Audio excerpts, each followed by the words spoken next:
Welcome to meter tune up YouTube channel. இந்த வீடியோவில் முக்கோணியின் அகக்கோணங்கள் தொடர்பாக பார்க்கலாம். முக்கோணி ஒன்றின் உட்புறமாக அமைந்திருக்கும் கோணங்கள் அதன் அகக்கோணங்கள் எனப்படும். முக்கோணிக்கு 3 அகக்கோணங்கள் காணப்படும். இவ் அகக்கோணங்களின் பெருமானத்தை கண்டுகொள்வதற்கு ஒரு செயற்பாட்டினை மேற்கொள்வோம்.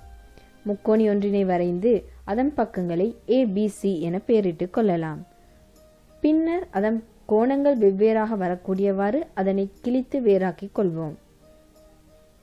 இவ்வேறாக்கப்பட்ட கோணங்களை ஓர் உச்சியை சந்திக்கக்கூடியவாறும் ஒன்றின் மீது ஒன்று படியாதவாறும் ஒட்டினால் அவை ஓர் நேர்கோட்டின் மீது அமைவதை காணலாம்.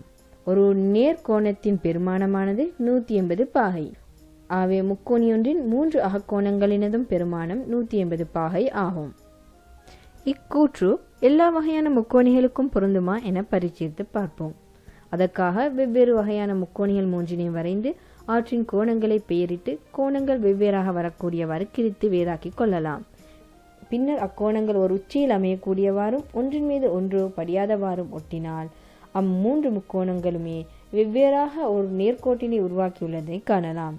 இதன்படி எவ்வகையான முக்கோணியாக காணப்பட்ட போதிலும் அகக்கோணங்களின் கூட்டுத்தொகை 180 பாகையாகவே காணப்படும்.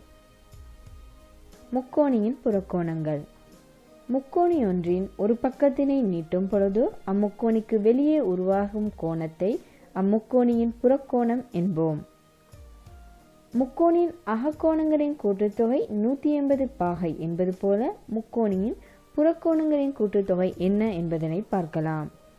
முக்கோணியின் புறக்கோணங்கள் எனும் பொழுது அதன் ஒவ்வொரு உச்சியிலிருந்தும் ஒரு புறக்கோணம் வீதம் பெற்று அவற்றின் பெருமானம் கூட்டப்படும்.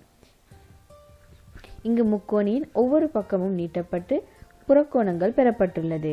இப்புறக்கோணங்களின் அளவான காகித கீலங்களை பெற்று அக்காகித கீலங்களை ஒரு உச்சியை சந்திக்கக்கூடியவாறு ஒட்டினால் அவை ஒரு புள்ளியினை சுற்றி அமைந்திருப்பதனை காணலாம்.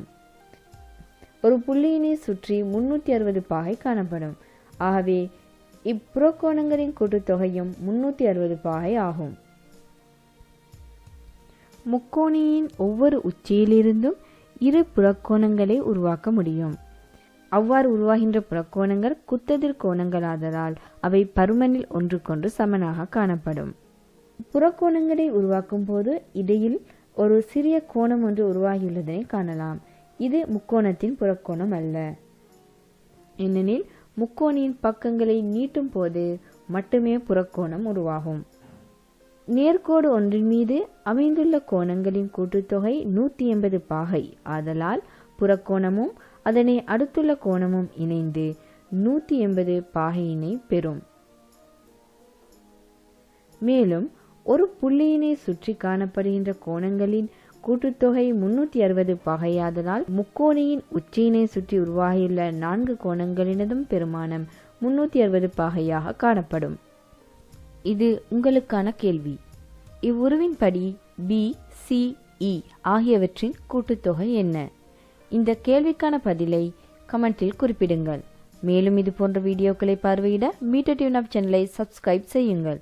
தேங்க்ஸ் ஃபார் வாட்சிங்.